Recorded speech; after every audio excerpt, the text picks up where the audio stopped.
Se o Senhor não edificar a casa, em vão trabalha os que a edificam.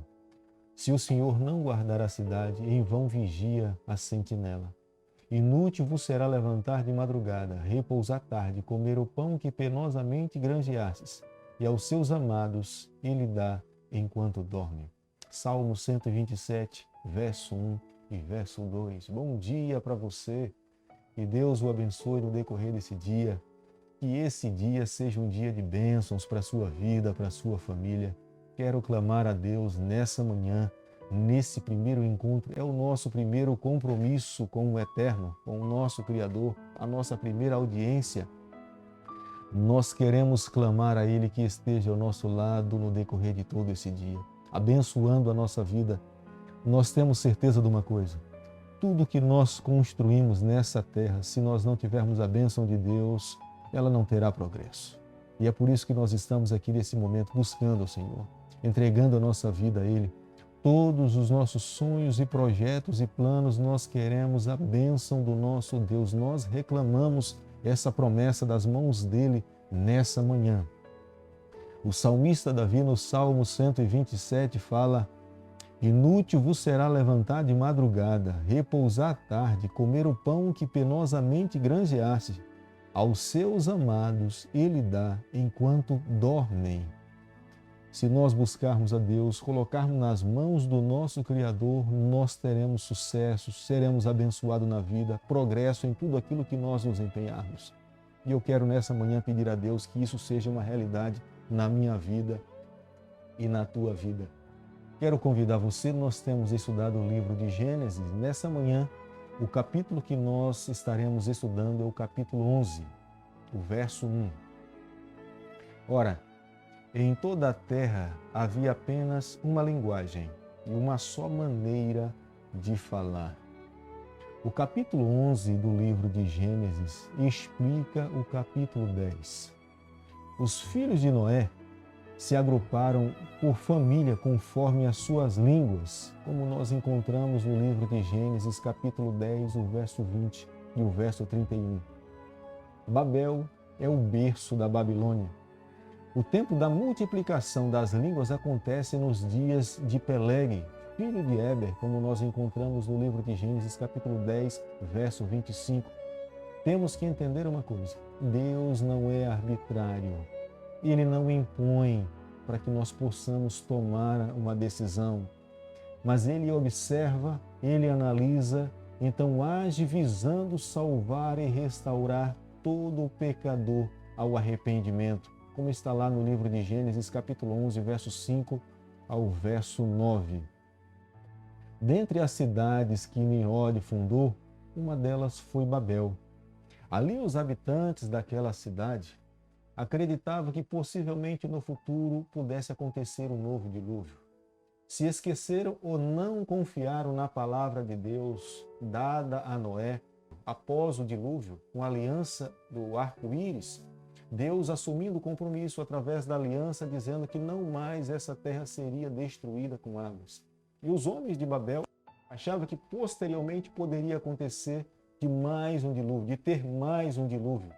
E resolveram então agora construir uma torre. E nessa torre eles acreditavam que quando as águas caíssem sobre a face da terra, eles poderiam se refugiar ali. A Torre de Babel era uma afronta para Deus. A Torre de Babel era uma prova de não confiar no que Deus estava revelando a eles. A Torre de Babel era uma prova clara que eles não estavam acreditando na aliança assumida por Deus com a família de Noé e com a raça humana. E, consequentemente, Deus, ao olhar para essa terra e ver a maneira como os homens da cidade de Babel estavam vivendo, o Senhor teve que descer aqui para tomar uma decisão. No capítulo 10, o verso 7, a Bíblia diz o seguinte: vinde, desçamos e confundamos ali a linguagem, para que não entenda a linguagem do outro. A Bíblia, no capítulo 11 do livro de Gênesis, o verso 7, a Bíblia fala que Deus desceu. E veja a expressão, e o termo que está aqui está no plural. A Bíblia fala assim: vinde, desçamos. Não desceu apenas o Pai, não desceu apenas o Filho, e não só o Espírito Santo, mas ali desceu o Pai, o Filho e o Espírito Santo. Aqui nós podemos também entender a respeito da Trindade. Nós temos um Deus triuno, Deus Pai, Deus Filho e Deus Espírito Santo. E o objetivo da Trindade, Deus Pai, Deus Filho e Espírito Santo, é salvar o ser humano. E vale a pena, nesse instante, mais uma vez, nos lembrarmos. Deus respeita, Deus não força, mas a atitude da Trindade, de Deus Pai, Deus Filho e Deus Espírito Santo, tem o objetivo em agir para poder salvar o pecador, levá-lo a entender que Deus é Deus, para que um dia ele possa receber a salvação em Jesus Cristo. A diversidade de idiomas é uma consequência do pecado e, como resultado, traz separação entre o homem e Deus e entre o homem e o seu semelhante. Hoje no mundo nós temos cerca de 7.000 idiomas e dialetos. Certamente naquele dia, após o momento em que as línguas foram confundidas, houve um tremendo burburinho, uma tremenda confusão. Eles não conseguiam entender o que o outro estava falando. Enquanto um estava pedindo tijolo, o outro estava trazendo água. Enquanto o outro estava pedindo martelo, o outro estava trazendo areia. E você pode imaginar a confusão que aconteceu naquele dia. Cada qual tentava encontrar alguém que lhe compreendesse, reconhecendo que foi o poder de Deus que tinha realizado aquele momento de confusão nas línguas. Por outro lado, a descendência de Sem frutificou para a glória de Deus. As gerações que se seguiram proporcionaram à geração de Abraão a verdadeira educação que concede ao homem o privilégio de conhecer a Deus. Mesmo diante de Sarai, que era uma mulher estéril, que não tinha filhos, a confiança do patriarca na palavra de Deus, na aliança assumida pelo Senhor, Deus fez ele receber o título como sendo o pai da fé. E uma mulher que era estéril, ela passou a ser mãe de uma criança.